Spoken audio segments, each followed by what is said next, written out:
Assalamualaikum warahmatullahi wabarakatuh. Perkenalkan, nama saya Bagus Pratama.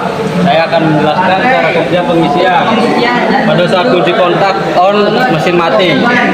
Arus dari baterai ke fusible link, lalu menuju ke fuse bawah. Lalu ke lampu indikator, lalu ke L regulator menuju ke P0. Karena P0 dan P1 berhubungan, maka melewati P1 menuju ke E regulator, lalu ke masa. Yang terjadi adalah lampu indikator menyala dari fuse atas ke IG. Arus dari IG keluar menuju ke PL1. Karena PL1 dan PL0 berhubungan, maka melewati PL0 menuju ke F regulator, lalu ke F alternator, beras positif, slip ring ke rotor coil, lalu menuju ke slip ring, beras negatif, lalu ke E alternator, terakhir ke masa. Yang terjadi adalah kemagnetan pada rotor coil. Yang kedua, mesin hidup putaran lambat. Saat rotor berputar akan membangkitkan arus pada stator coil. Arus AC dari stator coil menuju ke N alternator, lalu ke N regulator, menuju ke voltage relay, lalu ke E regulator dan ke masa. Yang terjadi adalah kemagnetan pada voltage relay. Lalu dari B alternator ke B regulator menuju ke P2. Karena P2 arus dari P2 positif dan arus dari L juga positif, maka lampu indikator tidak menyala. Arus keluar dari P0 menuju ke voltage regulator, lalu ke LE regulator, ke masa. Yang terjadi adalah kemagnetan pada voltage relay namun masih lemah sehingga tidak bisa menarik PL0.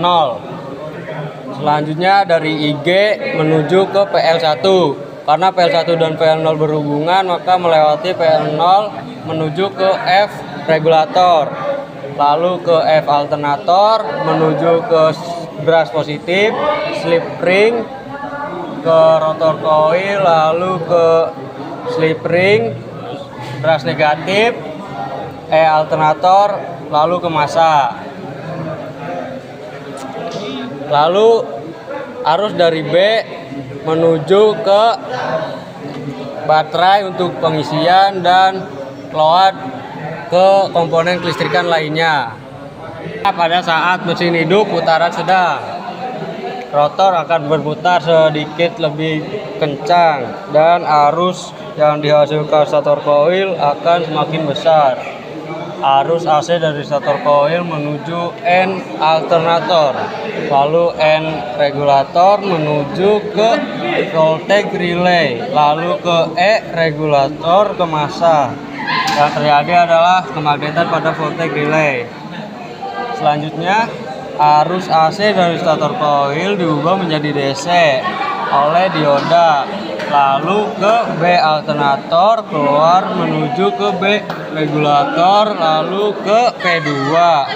Karena P2 dan P0 berhubungan, maka harus keluar dari P0 menuju ke voltage relay, lalu ke E regulator, lalu ke masa. Yang terjadi adalah kemagnetan pada voltage relay namun masih lemah sehingga PL0 belum sampai berhubungan dengan PL2. Selanjutnya, arus dari IG menuju ke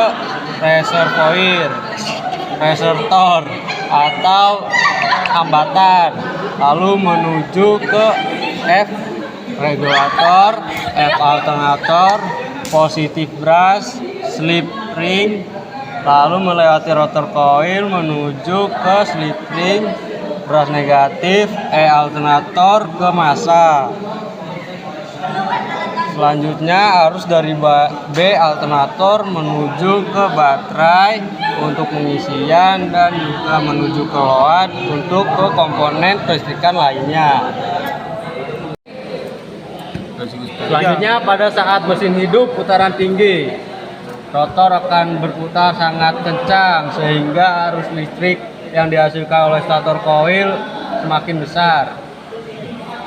Arus AC dari stator koil menuju ke N, lalu ke N regulator menuju ke voltage relay, lalu ke E regulator, lalu ke massa. Yang terjadi adalah kemagnetan pada voltage relay. Arus AC dari stator koil menuju dioda diubah menjadi DC. Lalu ke B alternator, ke B regulator, lalu menuju ke P2. Karena P2 dan P0 berhubungan, maka arus dari P0 menuju ke voltage regulator, E regulator, lalu ke massa. Yang terjadi adalah kemagnetan pada voltage regulator, kemagnetan yang besar sehingga PL0 tertarik sehingga berhubungan dengan PL2. Arus dari IG menuju ke hambatan, lalu ke PL0. Karena PL0 dan PL2 berhubungan, maka arus listrik melewati PL2 menuju ke E regulator, lalu ke massa. Arus dari B menuju ke baterai untuk pengisian dan ke load untuk kelistrikan lainnya.